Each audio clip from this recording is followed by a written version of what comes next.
fine. Good morning, Beth and Hey, others.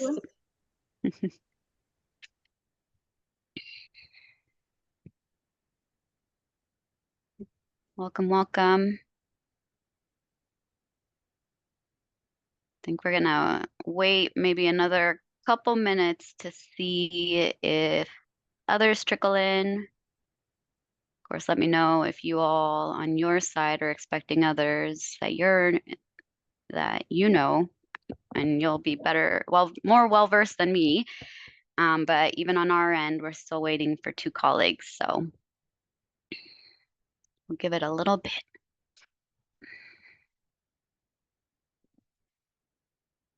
We might have one more coming, but you don't need to wait for her.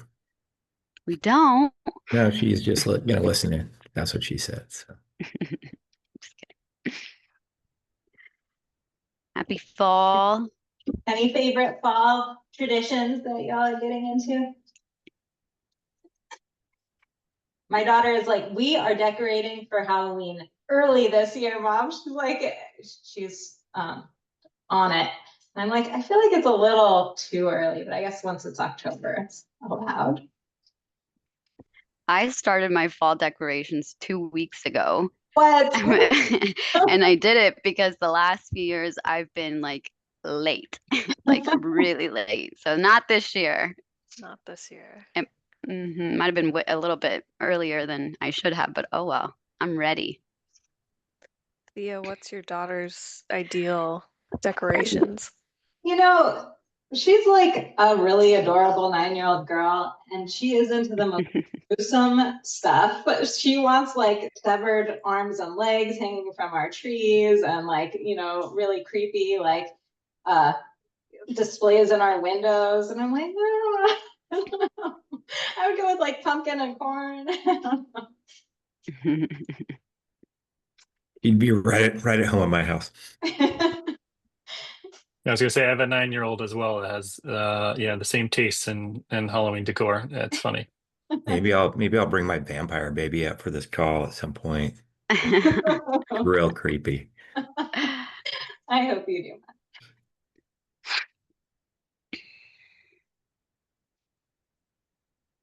It's become a weird tradition where we have to go to Spirit Halloween. We have to find the Spirit Halloween of the year in like the saddest strip mall around town.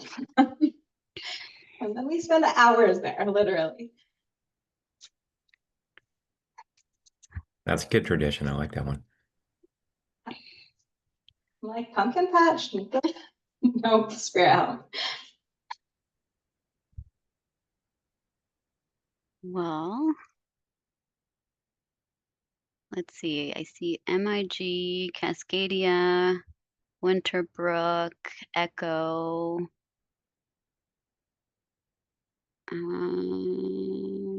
That feels like Now let's hear for 3J. 3J. Thank you. Okay. 3J. We're waiting for 3J to. Oh, we have 3J. That's what I said. Sorry? We have Violet is here. Violet, I see Yeah. you. Yes. Okay. Apologies. Well, I think it's 10:04, 4 minutes after. We'll just have to get started. And hopefully, we're waiting on Ethan and Celestina on our end, but they can join us as they may. I know Celestina's having technical difficulties. And Ethan has been out of the office, so he may show up a little bit later as he's trying to catch up.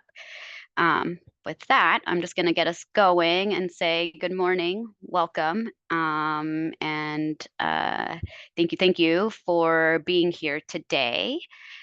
Maybe I know many of you, but there are some folks who I haven't worked with. So, and I'm not sure if that's the case on our team's side. So maybe it might be good just to do a quick round of introductions, maybe name, pronouns, and affiliation. How about that? Let's start on the DLCD side, and then we can toss it over to the consultants on the call. So my name, Mari Valencia Aguilar, she or they pronouns. I'm a senior housing planner with the department. Today, the team before you is what we call ourselves internally as a policy wing. The staff here, in addition to Celestina, who's not yet joined, are the folks who support primarily on the housing production strategy side. And then we have another wing, our urbanization wing. Some of you all have interfaced with them, and they are on the front lines in terms of the housing capacity analysis.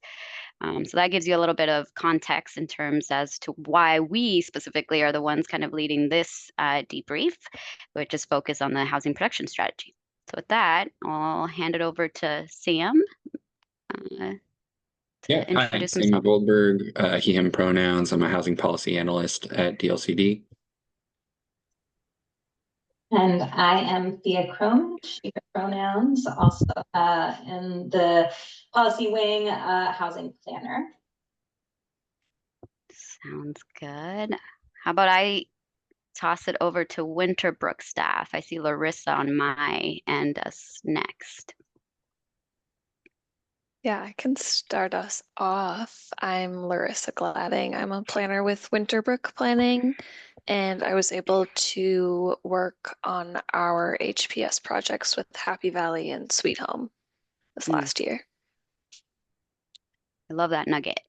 Others follow. Jesse? Yeah, Jesse Winroad, he, him, Winterbrook Planning. I am just helping everybody through all this and learning myself. So happy to be here. I will have to leave at 11 though. So thank you for having me. All good, thank you. Matt, I'll go next. Just one more Winterbrooker, Oh, Ben apologies. Schoenberger from Winterbrook. He, him, and we did the Happy Valley and Sweet Home projects. Thank you. Matt Hasty, he, him pronouns, senior project manager at MIG, and worked on Westland and several others over the past couple of years. Yeah. I'll go next. Hey everyone, Kate Rogers, she, her pronouns with MIG. And I have worked on the Beaverton and Lake Oswego HPS reports, but I've also worked on housing strategy plans for a variety of other cities. Wonderful, thank you. I think I'm the last MIG person. Everybody, I'm Brandon Crawford, he, him pronouns. And I also worked on the Westland HPS, and also similar to Kate, they've worked on various housing implementation work with the LCD. So yeah, happy to be here. Thanks. Thanks, Brandon. Beth, do you want to kick Echo off? I'm the only Echoite here. So Beth Goodman, she, her pronouns, project director at Echo Northwest. I most recently worked on the Salem, McMinnville, and Wilsonville HPSs. Yep. And Becky's here too, Beth. Is Becky? She said she wasn't going to join. Down in the bottom right. I snuck in, Beth. I'm gonna listen in for as much of this meeting as I can. I'm gonna have to jump off partway through, but wanted to jump on for a little bit. I'm Becky Hewitt. I'm a project director with Echo Northwest, she, her pronouns, and I did some background work with Beth on a couple of the HPSs looking at specific strategies, and then have worked on quite a few non-HPS housing strategy and implementation plan projects as well. Wonderful, thank you, Becky. Cascadia. I kick us off. Jamin Kimmel, he, him pronouns. I'm a partner at Cascadia. And we have worked on, in the most recent round, the Dalles and Independence's HPSs, and also Hillsborough. And previously we worked on LeGrand back sort of prior to the rules being finalized as one of the first projects. And yeah, also done a variety of other housing implementation plans for smaller communities around the state. I'll kick it over to Rachel on our team. Good morning, everyone. I'm Rachel Cotton, a senior associate at Cascadia Partners. I use she, her pronouns.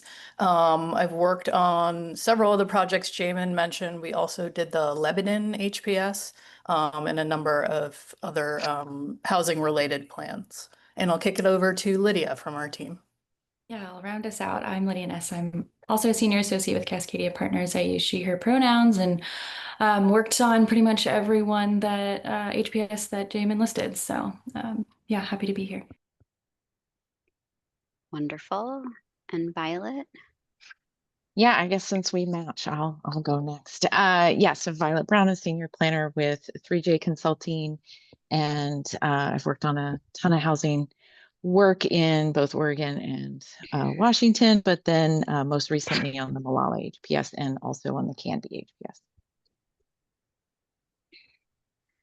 Great. I think that's everyone on the consultant side, and our fourth policy wing person, Celestina's on. Do you want to introduce yourself? We do a name, pronouns, and of course you're with DLCD, so.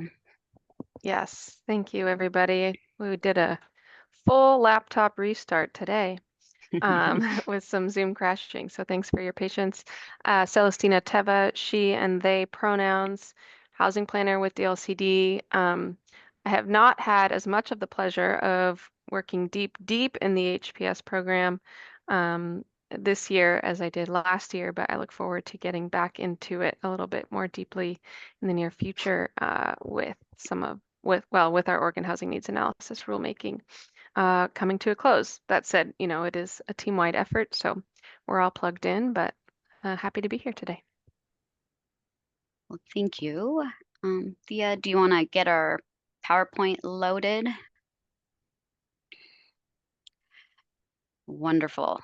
So thank you everyone for indulging me on that round of introductions. And again, thank you again for making time to be with us for the next hour and a half. It is critical, your role as the consultant supporting local governments in their obligation to meet statewide planning goal 10. And so we deeply value your work that you've put in the last year and the years and the continued work that you'll partner with us and local governments on here in the next few years and in the future. So thank you. So today we are here. The purpose of this meeting is to kind of do a reflection on of the review that DLCD, the department, did in terms of the housing production strategy reports in year 2. So we're not looking back to 2023. We are year 2 is specifically 2024 jurisdictions that have had a deadline for their adoption of their first HPS by December of 2024. And we're gonna run through a quick presentation. We don't want to take too much time, and but we will overview kind of the elements that were strong that came through in our review, and then also be candid about some of the areas where there's room for improvement, and together kind of, discuss those pieces that come up and, hear from you all, and, ultimately, see how we can hear the challenges and the areas of success that worked to continue to, ensure we position local governments in a good stance in terms of compliance for the next round of HPS reports. So I do want this to be collaborative. I want you all to leave this meeting feeling hopefully more clear and confident about expectations. And we want to hear your perspective on what support you need from us for sure. So with that, let's go on to the next slide if you can, Thea. Here's just a quick agenda overview.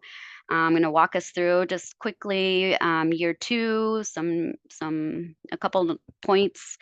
Then we're going to talk about the strengths that we saw come through.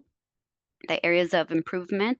Sam will take that part of the presentation, and then discussion, and we're going to wrap up with some final items, including timelines and things of note for the next biennium, which is right around the corner. Well, we're currently in the next biennium, but setting up for the biennium. So with that, I should also note, we are not doing a rule by rule review today. There's just not a lot of time, but we will instead, what we are doing is presenting things that rose to the top at a concept level in the program. So more elements as opposed to going specifically chapter or section by section. But of course, we welcome specific questions too during the discussion. So if we can go to the next slide. Just a quick recap slide here about year 2 before we get into those strengths and areas of improvement. So as I mentioned not too long ago, year 2 is the focus today, and year 2 means we're in the infancy of the Housing Production Strategy Program. We've got 1 year under our belt. We've got almost 2 years under our belt, but we are still very new in this HPS program. Specifically, there were 10, for year 2, there were 10 jurisdictions that had deadlines to develop and submit their first HPS report by December 2024. And as of today, all of them have submitted those HPS reports, and the department has reviewed all and published a decision on all but one. We're actually slated for the final, or to publish our decision for that last remaining one tomorrow. So after tomorrow, we're completely through the review of all of year 2. So we're close, and a lot of the reason why, we're here in terms of today, this meeting, and why we're not doing this as soon as we've wrapped up, which is, like I said, just in a couple days, is a lot of these jurisdictions received extensions to adopt and submit their HPS beyond the December 2024.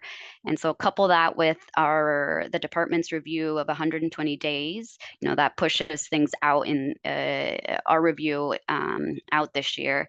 And so we have hit this interesting piece where we're closing 2024 reviews and we're already reviewing 2025.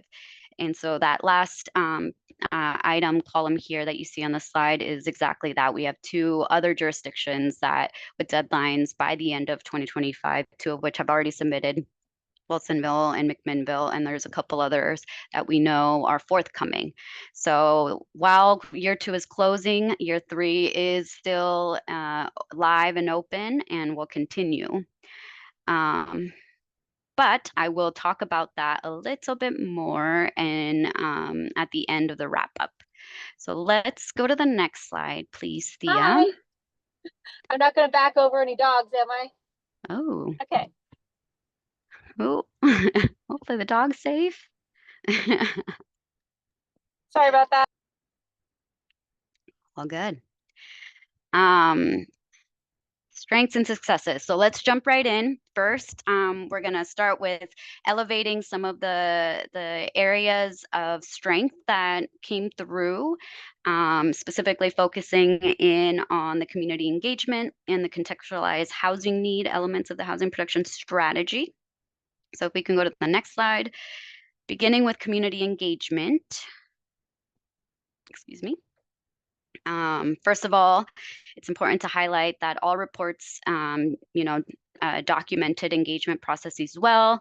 They included clear summaries of the feedback, and across the board, we saw some really good effort from cities in bringing and centering community voices, especially those of historically underrepresented community groups. And that is actually one of the areas that we want to lift up as a as an example for modeling that type of good engagement work. And specifically, City of Hillsborough, they ran a fairly typical engagement process that seems similar to many of the cities' engagement process we saw come through. There was a technical advisory committee, briefings with planning commission and city council, broad citywide surveys.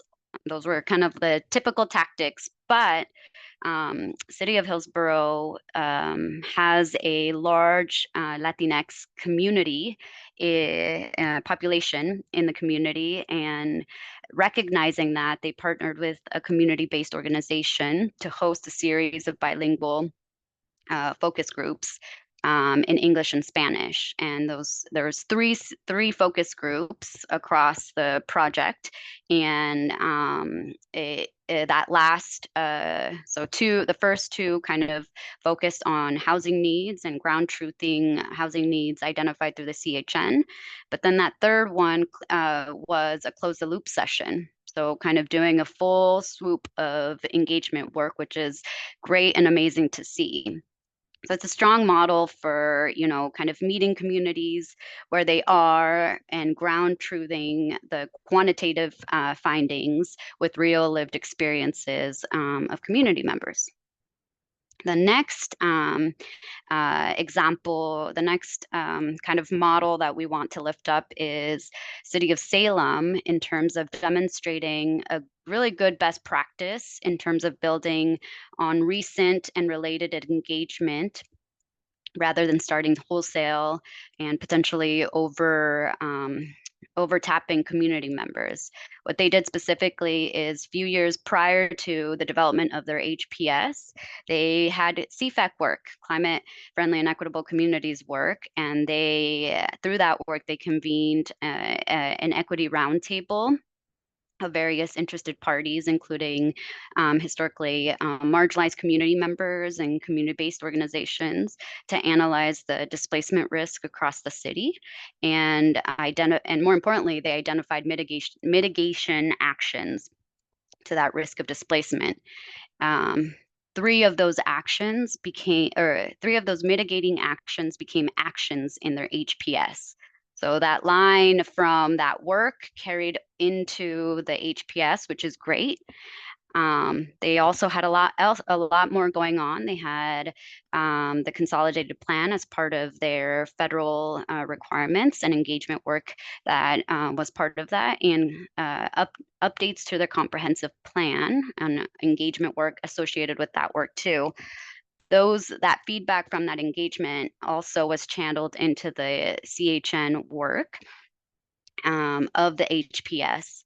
And so we see we saw the approach that Salem took, where they are connecting across different planning efforts, and using the ability to do so in a manner that supports engagement, the contextualization of part of the housing production strategy, and weaving together community voices across these multiple processes, which is great and offers flexibility to the local government.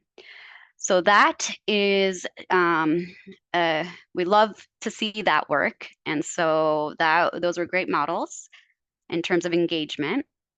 If we go to the next slide, thank you, we're at contextualized housing need. So, the CHN, we all know, is kind of an important element of the HPS that seeks to kind of further contextualize the work of the HCA, where the HCA tells us about the land capacity and how much land is available for housing. The CHN layers that by furthering kind of understanding of the various dimensions of housing need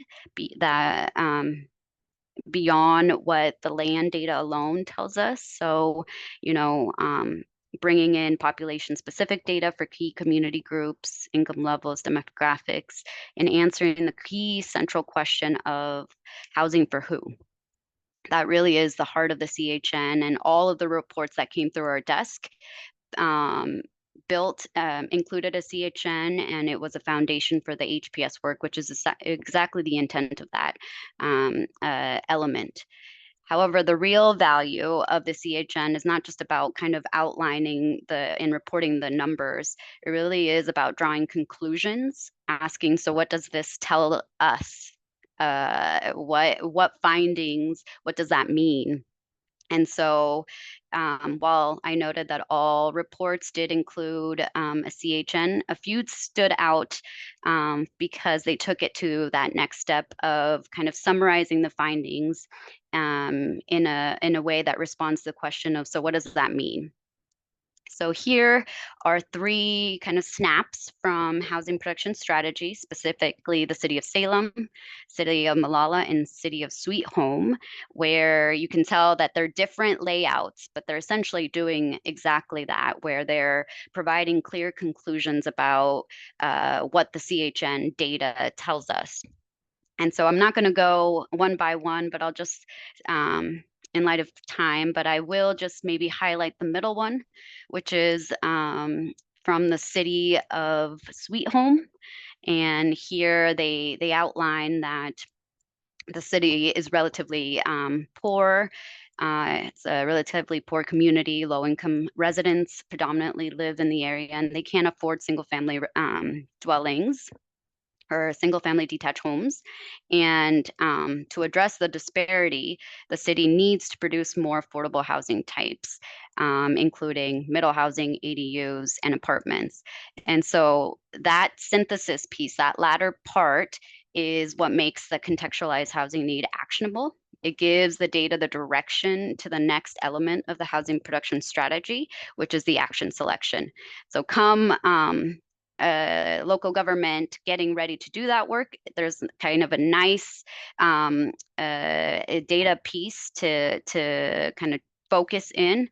And even from the evaluation perspective of the department, we can take that CHN nugget and then go find that one-for-one action that's going to address that housing need. So with that, I'm going to hand it over to Sam, and he's going to walk us through some areas of improvement. Can I get the next slide, Thea? Thank you.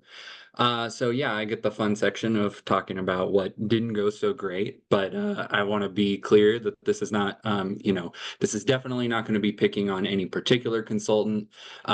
These are recurrent issues that we saw in a lot of different cities across, to varying degrees across every consultant. But I think it's really great to be pointing these out now because not just because we have a few left in this pre-ONA paradigm, but I think all of these issues where there were shortcomings are more front and center in the post-ONA rules.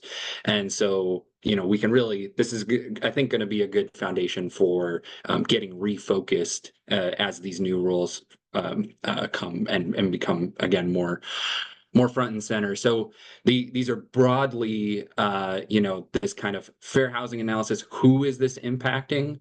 And then, as far as the action selections and the action descriptions, and how those actions are structured to be focused on those target populations. And so we'll go through a few of what we were looking for and what we were hoping to see in these pieces. Next slide, Thea. Okay, so locational analysis. This is an interesting one because it's again more implicit in the rules as they existed pre-ONA, but it's a lot more front and center. But I think it is important to fully meeting the rules as they're written now. So there was a real lack of information about, again, where the different mentioned populations live, that kind of breakdown, and then also how actions impact different areas of a city in different ways, and whether or not they are geographically tailored to be focused on the needs that were identified in the CHN. And then the kind of third implication of that is the unclear, the lack of clarity around the scope and the scale of the actions if these are not geographically defined. So there were a lot of actions that we saw that, well, this seems like it's targeting a particular area of the city. It seems like there are geographical bounds on this, but we don't know what those geographical bounds are. So how can we say this is a high impact action or a medium impact action if we don't know what the boundaries of that are? So I included I thought a really positive example from the City of Independence. This is as you can see, the same map of the city, but with different overlays on it. Low-income populations, renter households, non-white populations. Again, all of the target populations that are mentioned in the rules.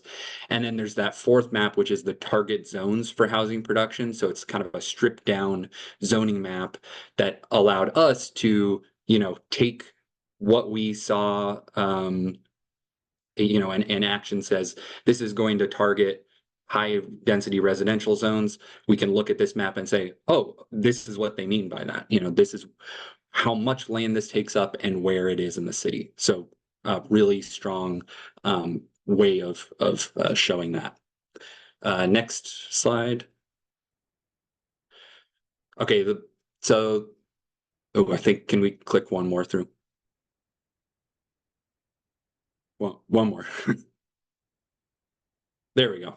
Okay, so the burdens analysis, this is something that is really core to the whole program of the housing production strategy. The benefits and burdens analysis is really meant to be done concurrently with the action selection. It's supposed to inform the action selection and the structure of the actions.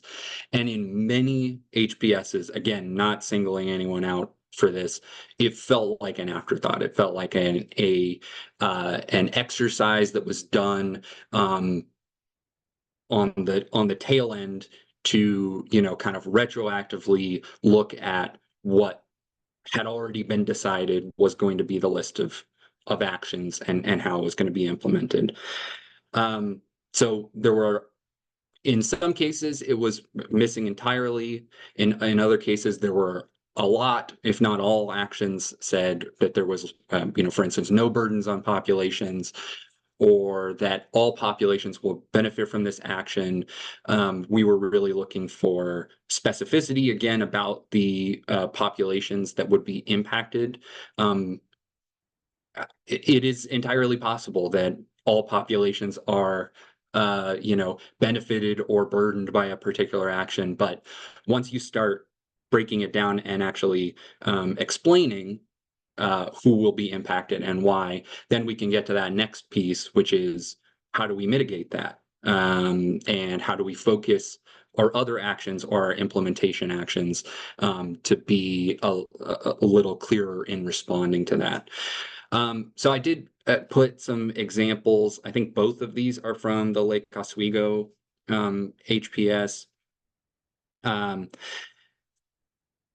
As you can see, both of them were, I would say, pretty strong in analyzing potential burdens that could come from the action, whether that is displacement risk or, as you can see on the right, it's this was an action about CFEC mandated parking reforms and the impacts that could have on.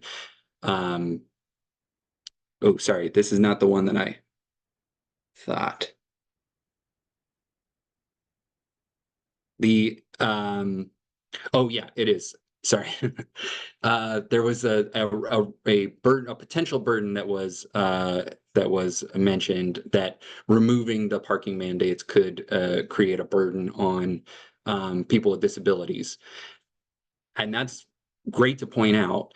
And it seemed to really weigh the benefits and burdens of the kind of the pros and cons of all of these potentialities, but then it didn't ultimately commit to any final approach of like, well, here's what we're going to do about it.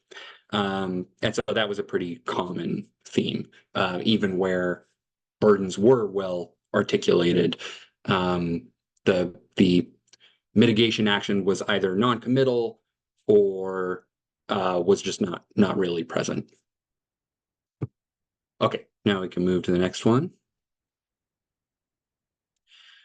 So the next kind of areas of improvement categories: specificity, responsiveness, and commitment.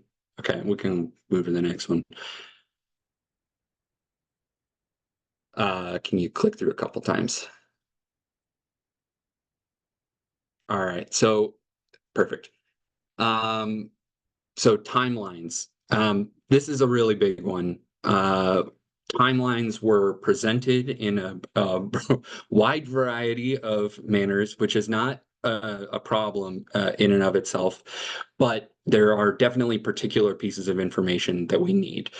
So having a timeline, number one, is a good way of showing commitment to an action, because there are actually affirmative steps that a city is going to take on a particular timeline.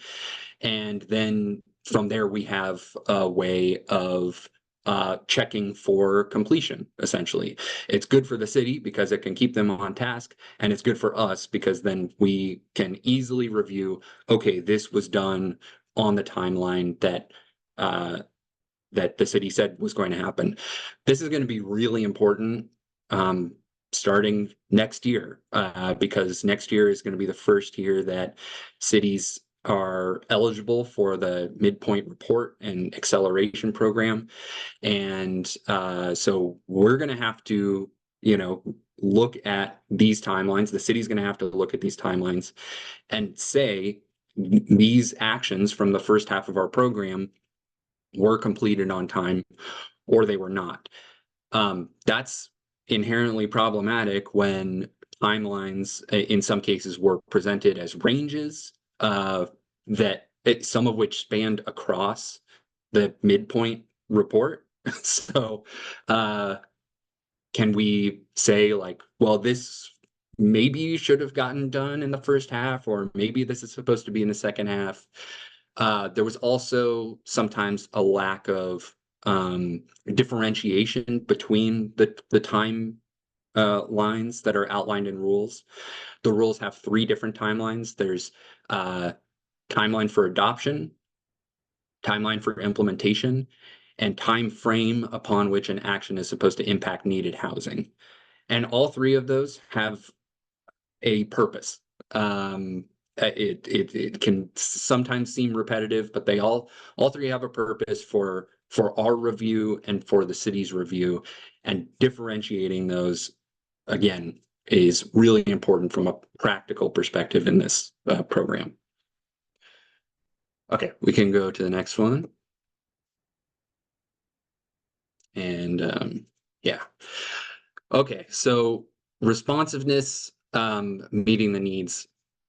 We saw a lot of actions that were overly general, either just, listing all populations or literally saying this action impacts all income levels, all communities. And it really raises questions about whether the actions will be focused enough to meet the needs of the most impacted, the needs that were outlined in the CHN. And so, again, if it does impact everyone, great. I would say let's spell that out and really go through that. So in the snaps on the right, you see this is the magnitude or the anticipated impacts box from the Salem HPS, and that created a pretty clear connection between the action, the need, who it's going to serve, and then the impact from that. And again, there's lots of different ways to present that information, and we saw some that did that pretty well. But really pulling that thread through, as Madi said, from the needs that are identified in the CHN to the action and how the action is meant to impact those needs. is going to be really key in it's key in the new in the existing rules. It's going to be even more front and center in the new rules. All right, move to the next one.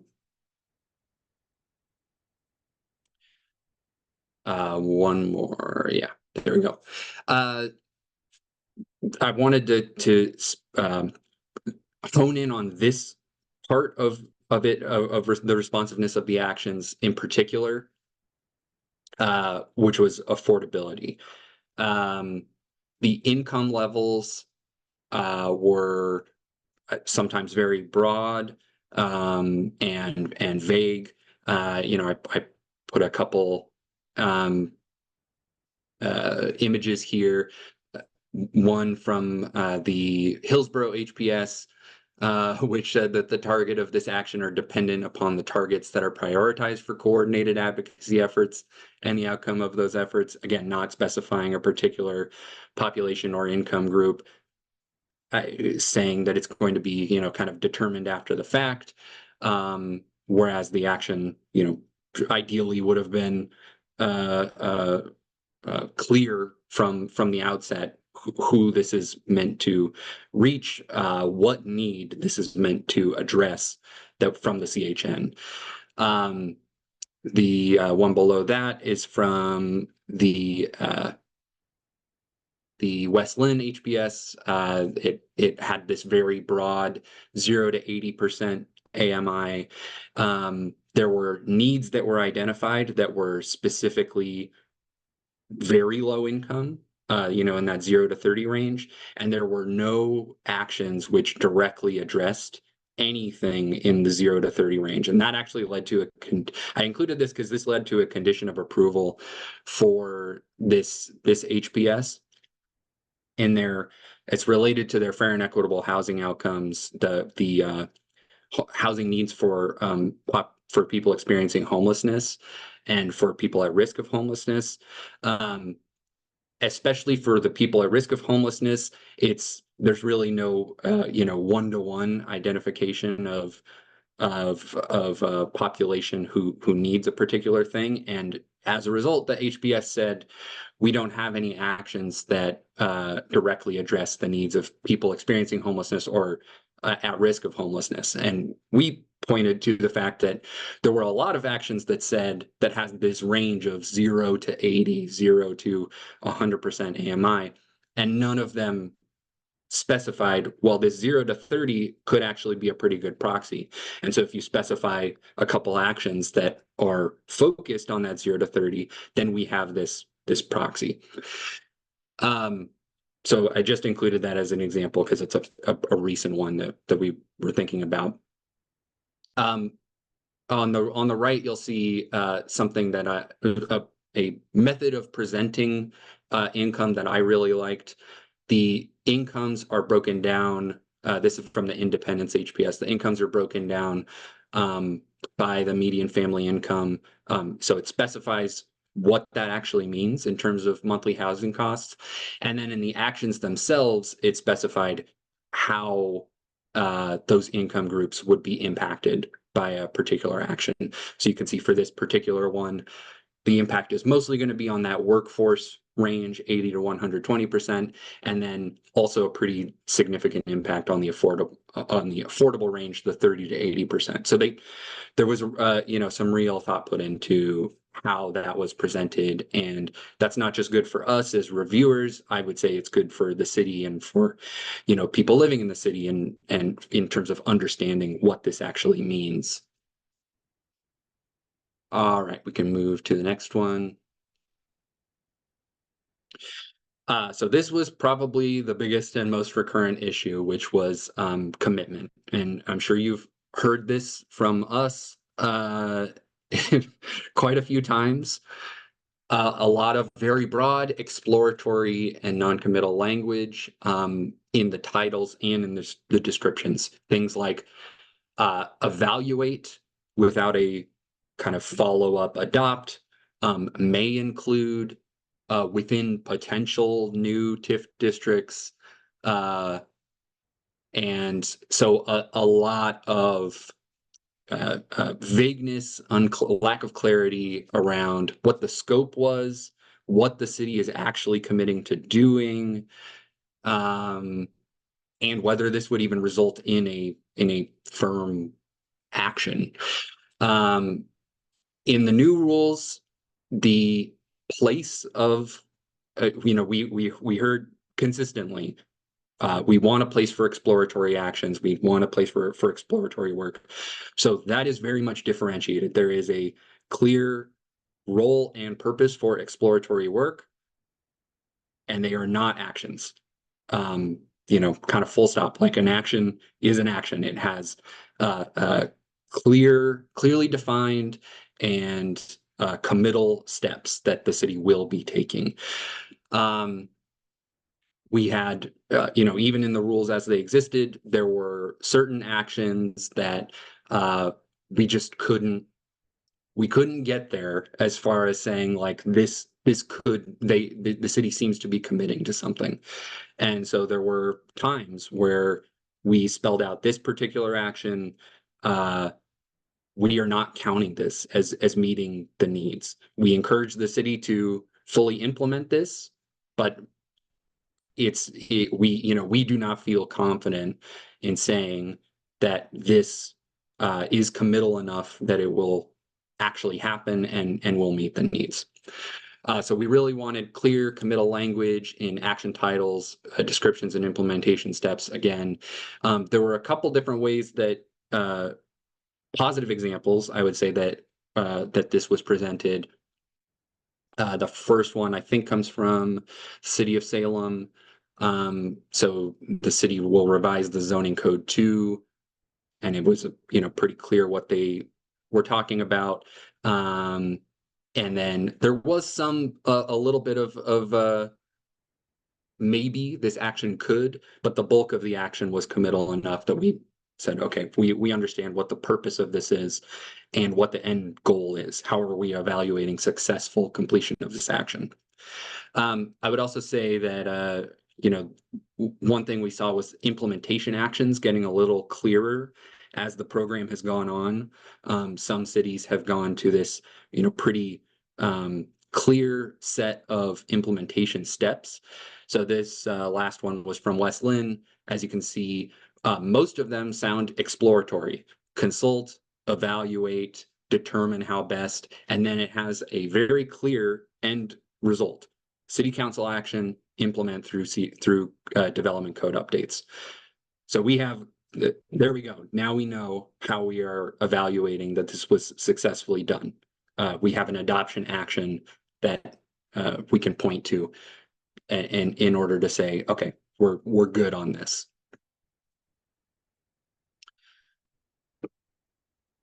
All right, so that wraps up my section, and then we can hand it back to Mari. Thanks, Sam.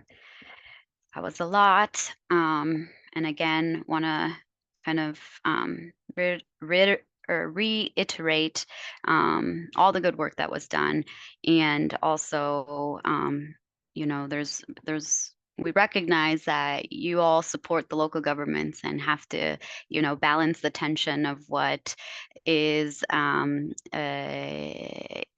able to be effectuated and balance the rules. So we clearly recognize and understand that. So those areas are not our understanding is based on that tension, and also how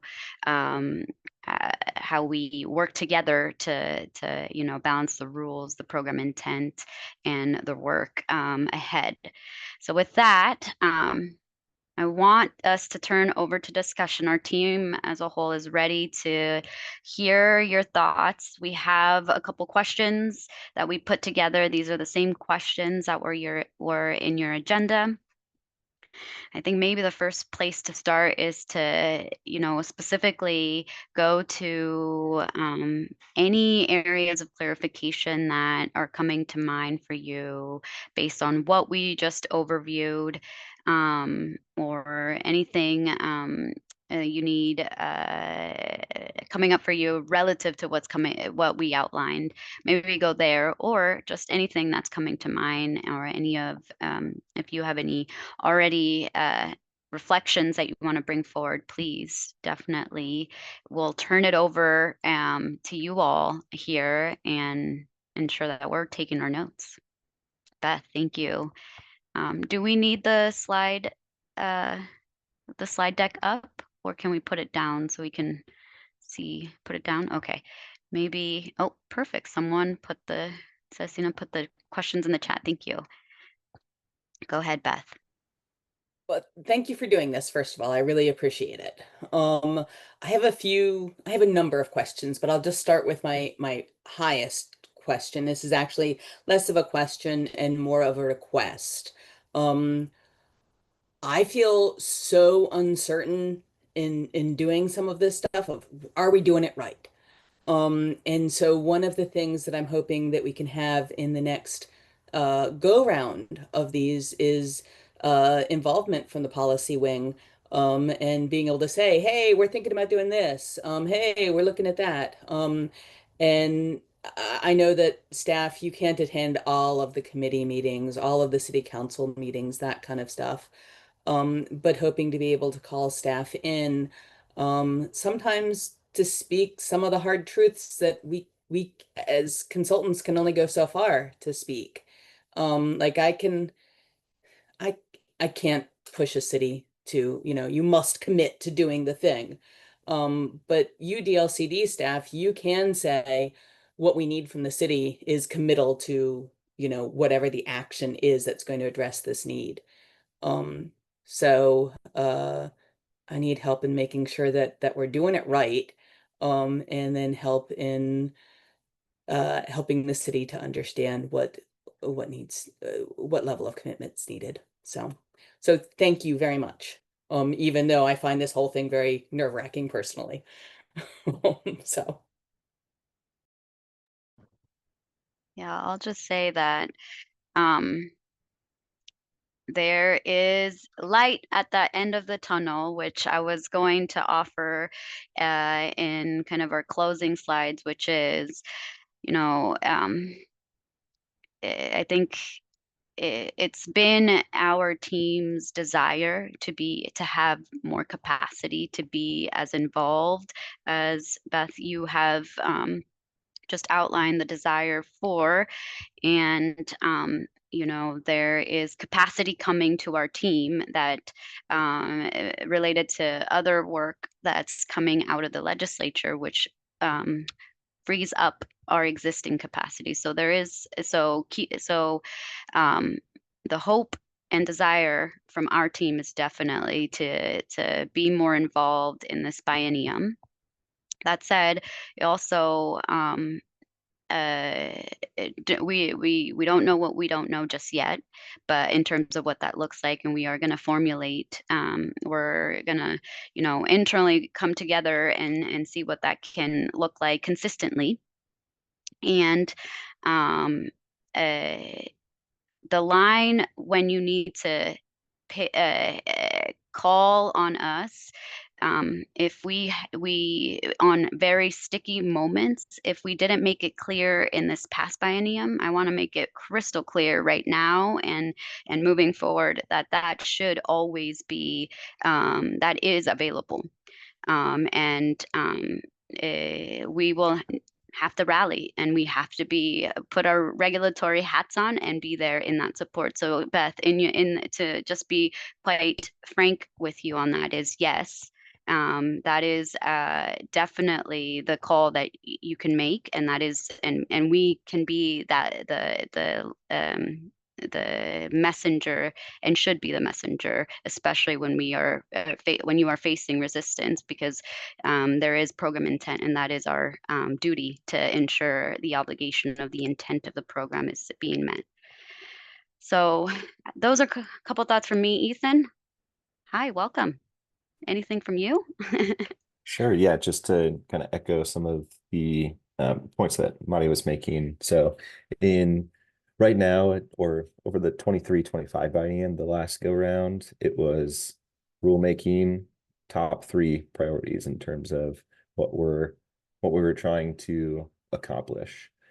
While there is rulemaking that we're on task to do in the 25-27 biennium, there's additional staff that comes with that. So the folks you see in this room, Madi, Thea, Sam, Celestina, will not be in rulemaking, and I think they're very happy about that, to kind of free up some of their time to work with you all on the various projects that you'll be working on with local governments in this next biennium. So yeah, echoing that light at the end of the tunnel that Madi's talking about.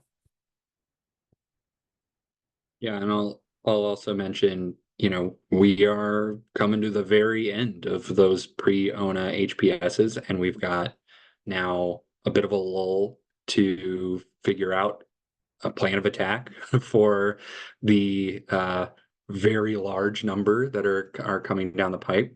But we've got Canby and Sandy still left this year, Pendleton next year, and then and that's it. And so that's an amazing for us. That's a little bit of breathing room to really get our ducks in a row and figure out the best way to you know, approach these in a really systematic way. Because yeah, with the staffing that we've had and the number of HPSs that we've dealt with over the last few years, it's been really difficult to be consistent in any way in the support that we could give cities. And I think that we will be able to be prepared for, again, a more systematized, consistent support that we can give the consultants and the cities. Larissa, please. Yeah, well, I wanted to just agree with Beth, and I think generally there's a lot of us that would agree and just make it be known. I know you guys know that that was something that we all wanted. I also want to say that I know in the couple times in Happy Valley and probably in Sweet Home where there were moments where we really did need to speak to our staff contact, that we were able to get in touch and schedule a, conversation really quickly, and that was appreciated. I also just had a couple suggestions as you're, figuring out what your capacity is going to be with more staff members. They're pretty basic, but generally, I think recurring meetings with just between the consultant and the DLC staff person might be helpful. Doesn't have to be particularly often, but just setting something up just to check in might be helpful, and possibly maybe around kickoff or a midpoint review with consultants talking about estimated minimum time needed to review maybe some draft materials would also be really helpful. Like Beth mentioned, getting some maybe draft strategies in front of you guys and getting your thoughts. We want to be able to think about your capacity and not give you something that you don't even have an opportunity to look at. And I also just wanted to mention one of the things that I thought about when what attributes to the success of the program was housing land advocates and fair housing councils reviews and comments on the various projects, because I think, it showed cities someone was paying attention aside from DLCD, and that was helpful. And we were also able to call on them when there was capacity to get some feedback before adoption, and that was particularly helpful.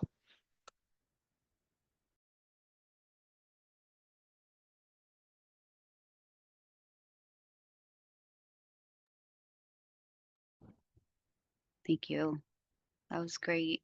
Good food for thought, Jamin.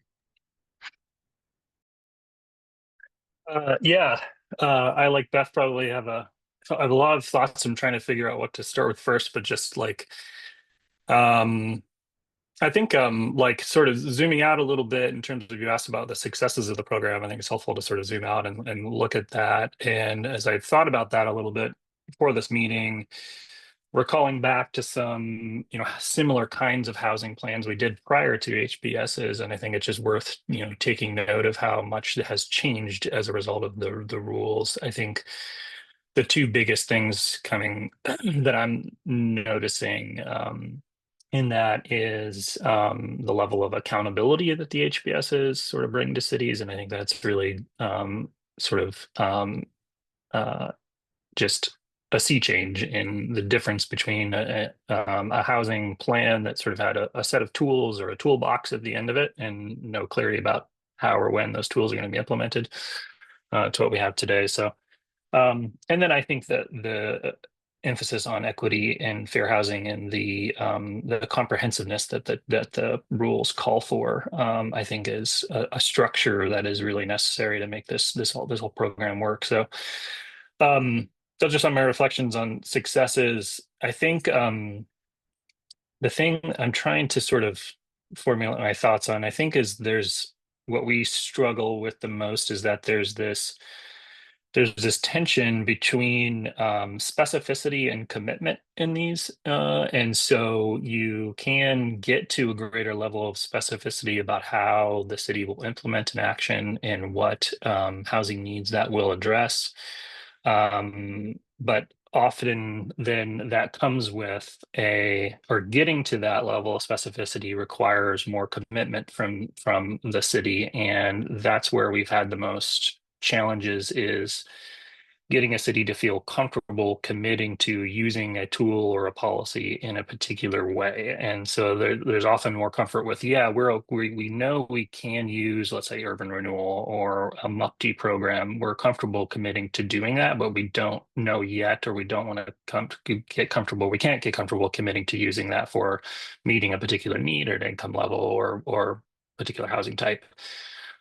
And I think to get over the hump of getting to a greater level of specificity about how an action will be implemented, in my view, I think requires that the HBS process be not rethought, but I think we need more focus on what is the process we need to get to yes on a level of commitment. And in my experience, we just didn't have enough process built in. And what I mean by that is meetings with the advisory committee, meetings with planning commission and city council. I think often when we were presenting to advisory committees and city councils, it was overwhelming, sort of trying to take in all the potential actions we could do, very different kinds of actions. There's zoning, there's incentives, there's financial tools. It's a lot to sort of digest and then make decisions on. And so don't have a specific suggestion there, but I think thinking about what is the process in our scope of work that is going to set the stage to get to a greater level of specificity and commitment, so that we don't get in that point where we're trying to get to specificity, but we can't also get commitment with that, right? Yeah. And then another sort of related issue is sort of being able to assess the question of how much is enough in addressing a need. So, I think it's relatively straightforward to us to sort of array the actions and the needs on a matrix and sort of see, okay, or do we have actions that are sort of addressing each need? But I think would be helpful, and I think maybe the new rules provide a little more guidance on this, but to have more guidance on what does it mean to fully address a need, right? Are certain actions enough in on their own, or are different actions it's the magnitude of impact question. Is that impact sufficient to address the need? And right, there's ways to quantify that, and you can try to do that, but that's also challenging. But yeah, that magnitude of impact and then the tension between getting to specificity and also getting to commitment at the same time. So two sort of bigger picture issues that we ran into.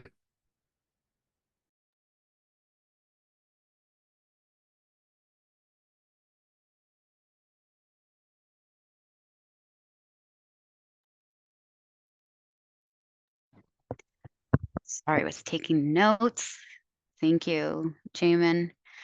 lots of good things there. Beth, I'll go to you. I think I saw your hand first, right? I'll be brief. I just want to build off of what Jamin said. So, thinking about that, getting to specificity, um, one of the challenges with getting with the city council, the decision makers, is the time to, understand the need, the time to narrow down what actions or set of actions are appropriate for the need, because that consumes a lot of brain. And then the city's desire to have more certainty about um, what's the action going to cost? What are all the things we need to do to implement that action? What's the action going to have an impact on in terms of staff capacity? And in doing something like this is, high level identification of actions. And then we're asking cities to commit to this action, even though you don't know what it's going to cost. And I mean, we could have fewer actions and more specificity, but sometimes going through what's it going to cost requires actually setting up what does your MUPD look like? What is your urban renewal program going to be? And those are clearly things that are actions of their own. And so I'm not saying that you can solve those. I'm saying that those are inherent challenges that I think we have to all figure out how to work around together.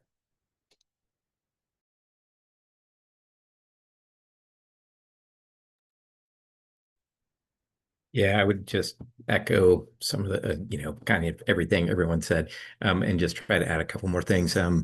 Just kind of to both Beth and Jamin's point about sort of estimating magnitude, super challenging. I mean, because so much of this is really beyond the city's control and has so many unknowns, to come up with magnitude, it's like you need about 16 what ifs on some of these things. So I just want to recognize that as sort of a challenge. I think we've definitely appreciated it when we've gotten early review and comments on the work we're doing as part of these processes. That's been super helpful. And the flip side of that is when we get comments, the day of a hearing, when we've already kind of gotten a planning commission and a council to agree on a set of things, that's really challenging. So I think the early feedback has been very, very helpful. And the late feedback is almost counterproductive. So I think we all just need to work together to make sure that we're talking to each other early enough so that we're not actually creating a problem for some of these cities when we get to the point of an adoption hearing, because that's kind of rough.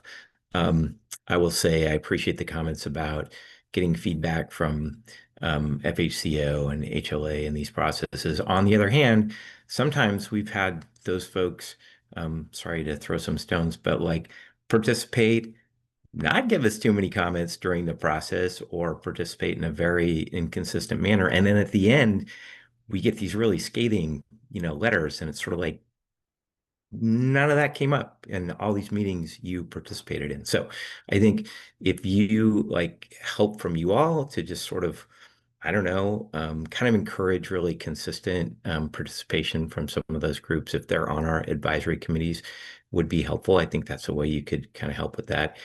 Can't necessarily solve it, but I just think that's been a challenge for us on some of these processes. So maybe I'll just stop there. But those are a few thoughts. Again, I think early review and comments super helpful. I think being able to kind of test out your HPS checklist, that was helpful for us on some of these. And then I think you all pointed out the need for consistency in terms of comments and feedback. And I would say absolutely, that's going to be very helpful. So, and just thanks, for all you're doing to support these projects. So. Ethan, go ahead. Yeah, thanks, Maddie. I was hoping to respond to a couple of those points, particularly around quantifying magnitude of impact and the specificity versus specificity and commitment to actions. The first one is on the, what was the first one that I just articulated? The quantifying magnitude of impact. Yes, thank you. goodness. Coming back from vacation, so a little bit of vacation brain, apologies. So I think that's a totally legitimate point. And right, all of those assumptions, what is it actually worth to provide some sort of quantifiable, magnitude of impact if we're basing it on 16 what ifs, right? And so I think that's really why maybe you're seeing more of that emphasis on the contextualized housing need and those like drawing those conclusions and trying to make that connection between like an assessment of what the need is and then an action that you can see the connection to. We have, we've identified a need for accessible housing units, and here is an like bona fide accessible housing action that lessens the weight or the heaviness of needing to quantify that need because you can make that direct connection. So I just wanted to kind of highlight that, not as like a total off ramp, but like one way to show and articulate how those actions are meeting those needs. And then the other one about specificity, clarity, commitment to actions. This is really what we've been focusing a lot of our reviews of the HPSs on, right? Because for all the reasons that Sam mentioned, is at the end of the day, midpoint review, we're going to have to review something, whether or not a city took these actions on the timeline they articulated and meeting their needs, right? And so it's really difficult to do that when those actions are like, well, we're going to like study something and then the language in that action doesn't speak to like doing anything with that analysis or that assessment or the evaluation. And I think one of the things that I've said to local governments in recent couple months is that this is truly an action plan. What is the game plan that the local governments are putting in place for the next 6 or 8 years to meet their needs? And I've asked local governments, like, okay, you got an approval for your housing production strategy. What are you doing the next day? What are you doing the next week? What are you doing the next month? Like that should be known. They should know exactly what the game plan is, because they just articulated it. So if those questions can't really easily be answered, then I think we've kind of missed the mark in terms of establishing what that game plan actually is. So.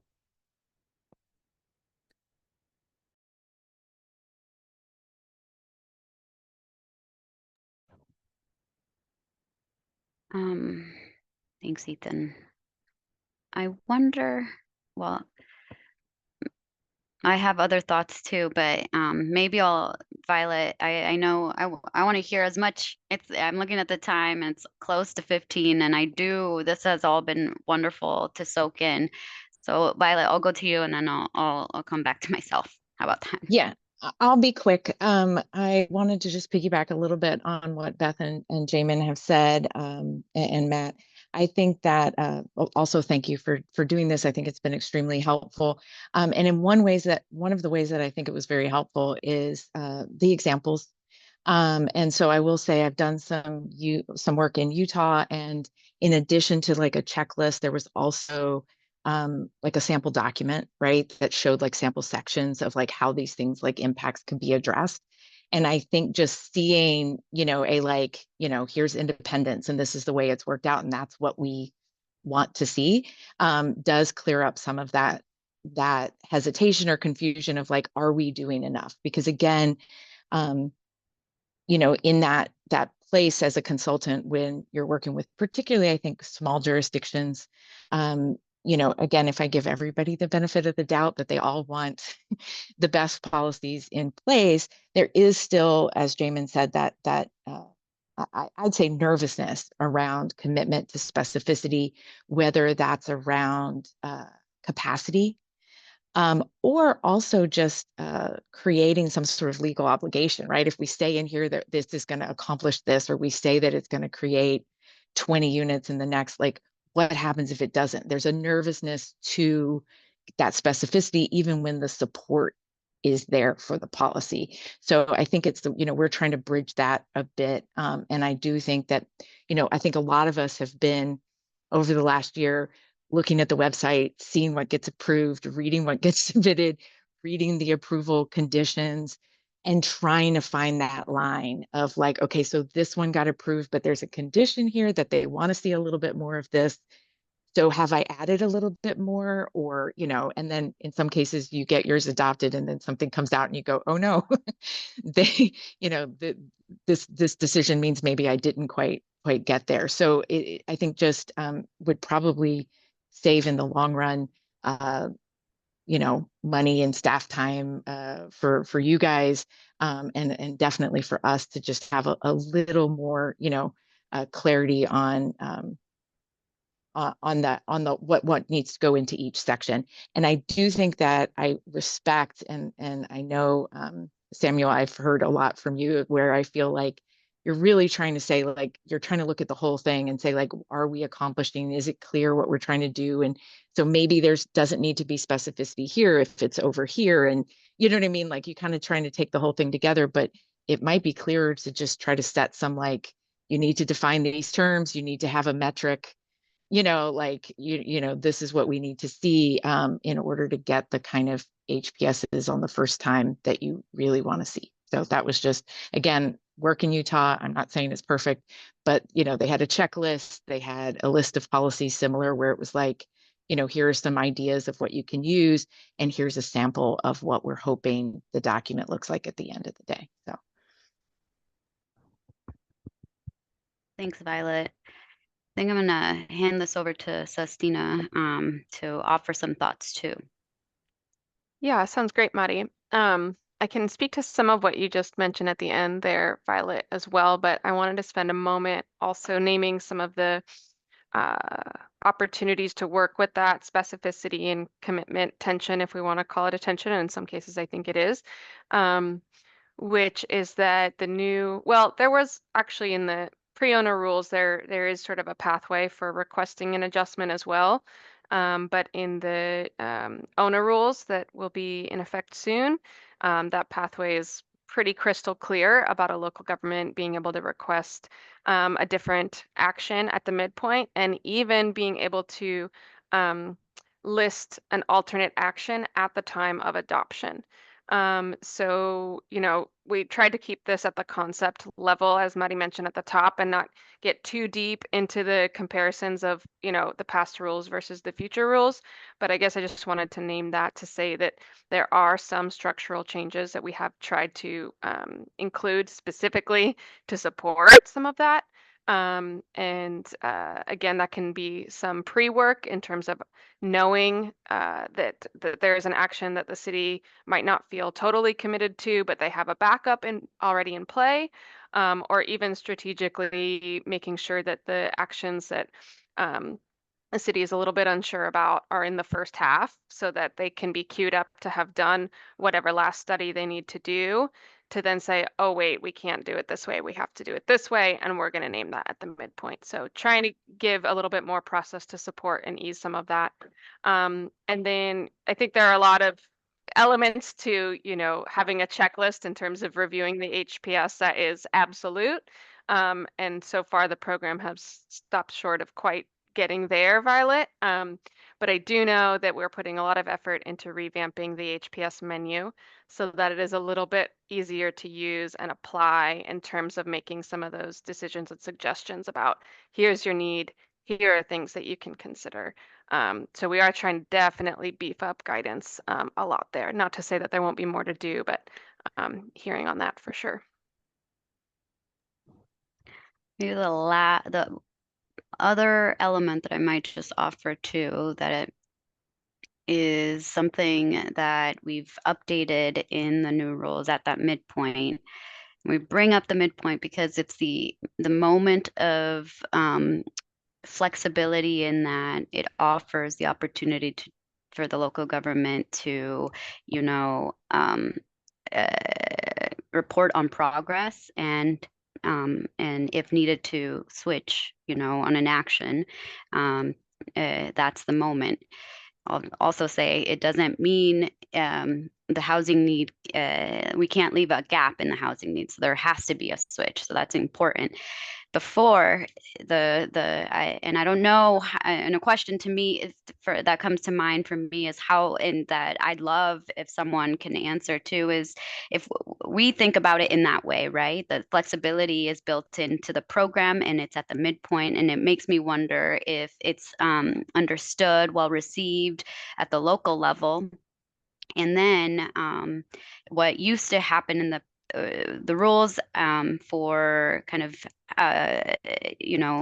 making a change on what's adopted in an action plan had to be submitted 90 days upon the moment that or 90 days ahead of the adoption date, which is now different. It kind of crunches folks into that 90-day window, and the midpoint becomes that. So there is no one-offs in terms of reporting on that ahead of the midpoint. The midpoint is that point for the local government to change, add, or call on that alternative action, as Sestina named. So, I'll put it out there. If anyone has thoughts on that response or on that question for us or the question that comes to mind for me, that would be great. I think it just speaks to it's helpful for us when we are in the messaging kind of position and kind of gauging understanding of the program generally. So with that, let's see here.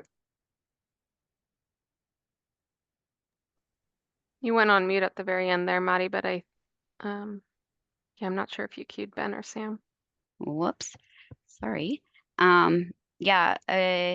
Oh, Sam, did you want to offer any additional points, or should? Yeah, I guess since it's related to this exact thing, from our perspective, an approved HPS is a benchmark that has now been set. We have seen this plan and can say with confidence, as a reasonable person, using the reasonable person standard or whatever, yes, I can see how the needs that were identified in the CHN are met by this list of actions. And without any changes, these are the actions that are going to be adopted implemented over the 6 or 8 year planning period. So any changes are possible, but any changes are going to kind of be measured against that. And then we can, swap things in as needed, as practical, as information changes. Those are all possible things. And so maybe cities will be more comfortable getting a little more specific and committal at the beginning if they understand that, it is possible to swap things in as long as they are equivalent, and there's a process for that. And, we have always understood that, but maybe that message had not really gotten out properly.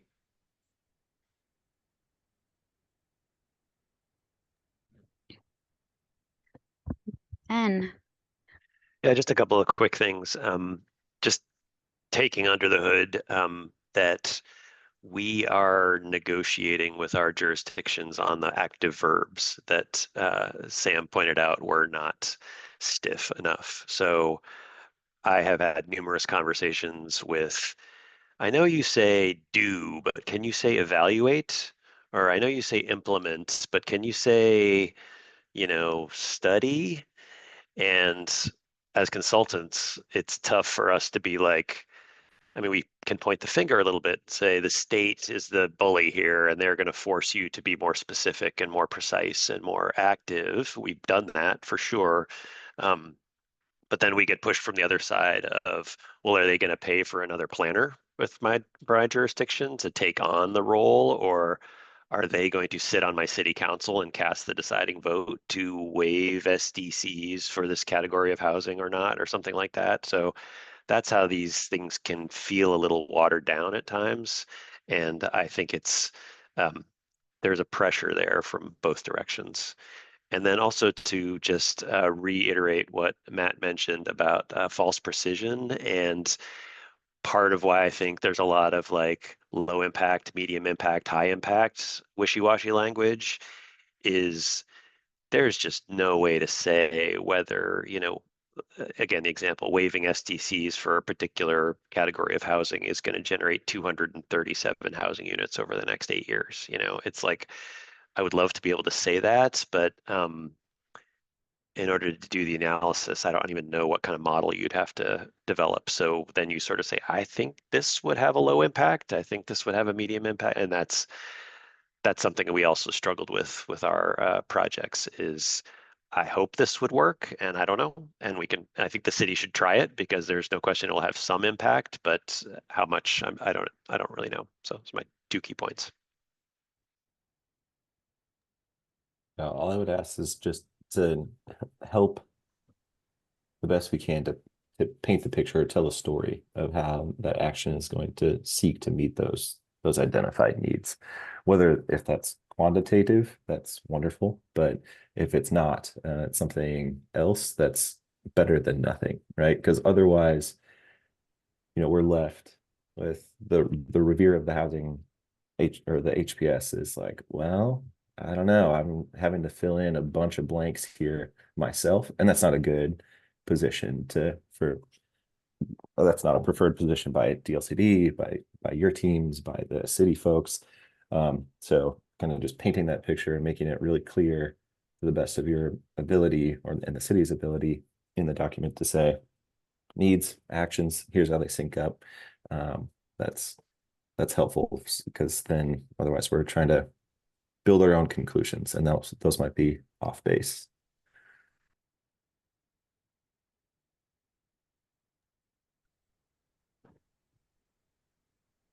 My comment can be real quick, and then we're coming up on time. I think one thing we haven't talked about yet that I think is important to know is sort of related to process and our scopes of work and how we engage with the city staff. Particularly in smaller communities, the community engagement portion of the projects and our role in that is something that's I feel is always in tension with the technical analysis and the work we need to do to help them get to a greater level of specificity and commitment.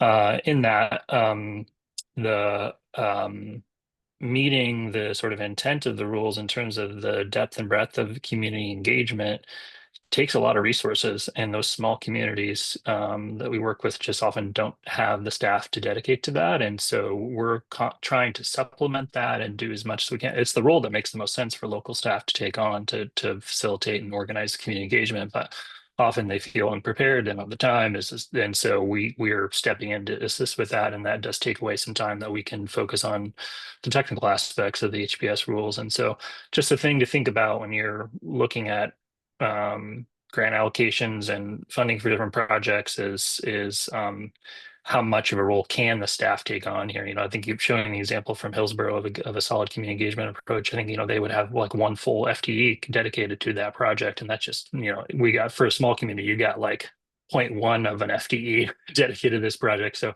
just like think about that in the context of our scopes of work and how we manage the process.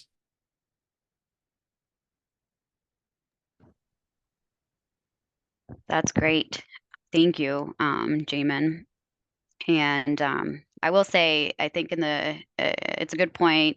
We're also, I think, we are pretty zeroed in on the capacity constraints generally at at any size local government, but specifically and even more stark, we see it at the smaller scale or the smaller communities. And we attempted to support engagement specifically with additional grants allocated. Some of you all might have been the ones to receive additional funding to further supplement engagement for an HPS, and that will be carried through into the next biennium. But with that, I am looking at the clock, 11:29 and 1 minute left. So we need to wrap up, and some of these things, and the wrap up has some really important information for you all that hopefully is helpful. So Thea, I'm looking to you to cue me up for cue me up for the last couple of slides. And the first, and as you do that, I'm just gonna keep talking. There we go. Next slide. Okay, so Sam kind of teased the fact that the next cycle is looking hefty. We tried our best to smooth out the peanut butter, if you will, but there's so much smoothing that we can do, and we are looking at 14 housing capacity analysis and housing production strategies due in the 27-28 biennium, respectively. And that additionally, there's Tillamook cities and the county that is part of that. So it's in addition to the 14. However, there's lots of resources and tools that we are trying to started and coming to complete, some completed, some coming to completion by end of the year. And those being, forthcoming training specifically on the new rules. So Oregon Housing Needs Analysis Integration, that you can anticipate kind of an RSVP to a webinar of sorts from us to you all to kind of help support that new paradigm. We have state-provided tools, dashboards, the Equity Indicator Dashboard, Housing Production Dashboard, and other tools, including the Engagement Toolkit that has kind of a piece for smaller communities as well, and mapping tool specifically for harms and opportunity.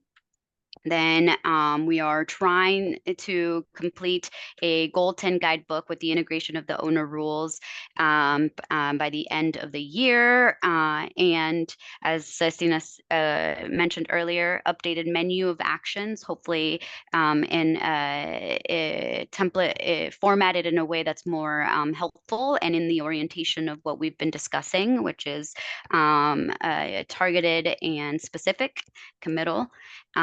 And model codes, adoption ready actions, things of that nature. And of course, I noted earlier that we have our intention, we have staff capacity that will increase on our end. Then if we go to the next slide, please.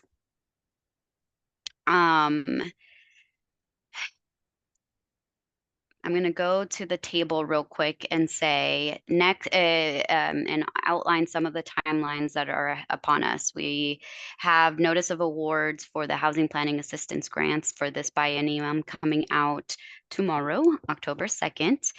And that starts the flow of us connecting with you all and working with you all to kind of discuss the scope and budgeting relative to the projects that are in the queue.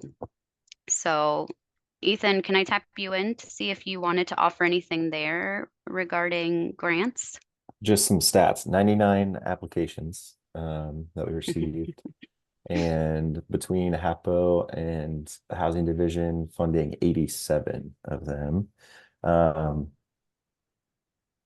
think we're somewhere along the lines of 50-50 split, maybe 60-40 being direct grants and consultant grants. So somewhere in the vicinity of like 40 or so consultant projects requested. No rest for the wicked. So more fun coming, and that's exciting. We're working to close the second phase of our rules related to Division 8 and the integration of the elements that remain of the Oregon Housing Needs Analysis by December of this year, specifically LCDC meeting December 4th. Tomorrow kicks off the notice of award. That's going to be weeks of us kind of working through the agreements to hopefully a execution of these agreements, whether direct or consultant, by January 1st of 2026, kicking off the work of those projects that are in the queue. And then Sam mentioned this, I believe, or maybe it was Celestine, I can't recall, but next year is also the first year for midpoint reports. So there's lots happening on the work that started 2 years ago for those cities on the 6-year cycle coming up with their midpoints. And then the last thing I'll say is OHCS is the kind of state entity that is charged with maintaining the dashboards, the equity indicator dashboards, and the production dashboards. They're interested in having a kind of focus group discussion with all of you, some of you who have delved into those dashboards as they work to make updates and release updates by February of next year. So if you are interested in engaging with the OHCS team and helping them kind of or providing your feedback, please send me an email and I will connect you with the OHCS team. They will do a broader survey, so if engagement time in terms of a meeting is not possible, there is a survey, and that is all helpful for the tools that will be available and needed in the work ahead in terms of the HCA, CHN, and the HPS work under the ONA paradigm. Okay, team, what other helpful nuggets would be helpful to hear, to offer to the crew here that remains?